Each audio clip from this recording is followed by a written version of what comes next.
Hello everyone, welcome back. It's been a while, but today I wanted to talk about 2026 trend predictions, but in the only way that really makes sense to me. And this is not a you should wear this video, and it's definitely not a global prediction as well, because I honestly don't think that's possible anymore. At best, I think these trends apply to people who live in a similar corner of the algorithm as I do. And everything I'm sharing today is either something I already see popping up in my own world or something I personally hope we'll see more of. And I feel like trends feel more fragmented than ever. What's trending for me might not be trending for you at all. And funny enough, when I rewatched my trend video from last year, I said almost the exact same thing.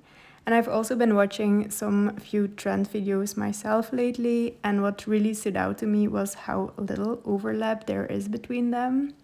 But I actually think that's kind of comforting.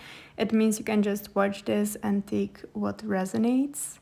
So you can see this video as my personal observations, a very fragmented, very subjective look at what I think is trending, and hopefully something that helps you decide what fits into your own interests and style. First of all, I think we're slowly finding more middle ground between minimalism and maximalism. People from both sides seem to be meeting somewhere in the middle, and I think we can reflect this sentiment on many items and trends, but I specifically want to talk about little beads. They can be worn in a very minimal way or in a more maximal layered way. And I don't just mean necklaces or earrings, I'm also seeing beads on bags and even woven directly into clothing. They are also very tactile, and I am always drawn to clothing that has a bit of a fidget spinner quality to it, something you can touch, move, and feel. And I also feel a growing urge to get a bit more crafty with the things I already own, which honestly reminds me a lot of who I was about 10 years ago. I really want to revisit some beaded necklaces I thrifted and see how I can turn them into something new. And I think for most people, the easiest starting point might be making a bag charm. I also think I will be starting with that. And this also ties into a bigger nostalgia moment, handwork, vintage techniques, things that feel slightly old world, but styled in a modern way. Which brings me to brooches, and I think this is where a lot of us, especially those who are a bit tired of very minimal clothing, might find some excitement again. And I recently found a brooch on Vinted, and it actually solved a styling dilemma for me. I love when someone is known for a specific item. It can be a scarf or a bag, something that feels very them. But I personally struggle with that because I love variation too much. And a brooch kind of solves that problem because I can wear it on whatever I want, whenever I want. And it's also such an easy way to restyle simple basics. You can pin a sweater or a t-shirt in a different way and add a bit tension or shape. And I truly believe brooches are coming back, but not in a formal way. It can be worn on coats, scarves, but also knits, bags, and even jeans. They can look slightly off, a little bit unexpected, and they also feel very personal because they are often inherited or thrifted, and that's exactly why I think they work right now. Fashion feels more individual again, and I think that's why we are seeing less specific trends, but more trends that you can personalize, and a brooch can completely change a look without buying something new. And I hope that mindset of reworking, reusing, and restyling is something we'll only see more of. And while we've already seen bag charms becoming popular, I think we'll be adding all kinds of charms to our outfits in the coming year.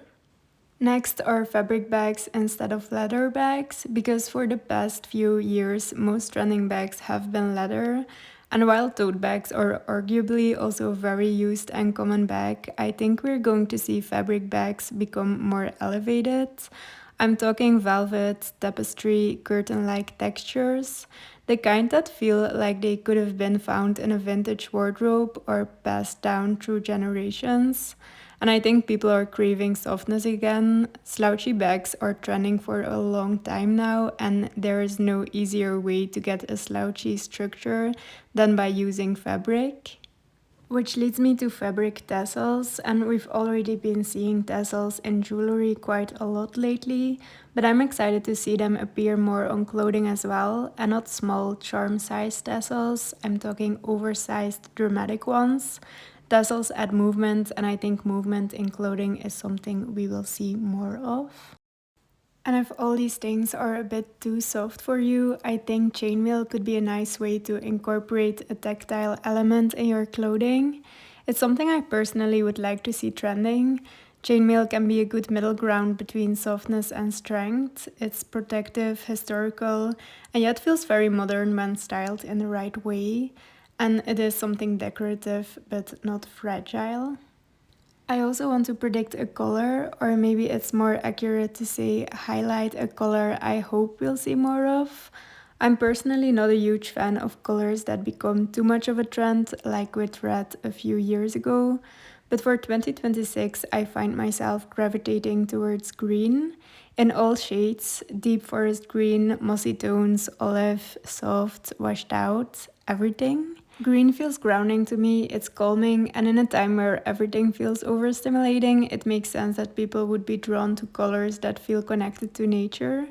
And honestly, I hope touching grass in the most literal sense is on my bucket list for 2026.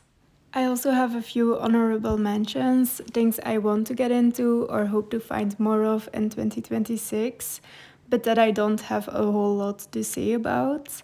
And first up are neck scarves, scarves that sit very close to the neck, almost like a collar, or that just exist more as a decorative element than something practical.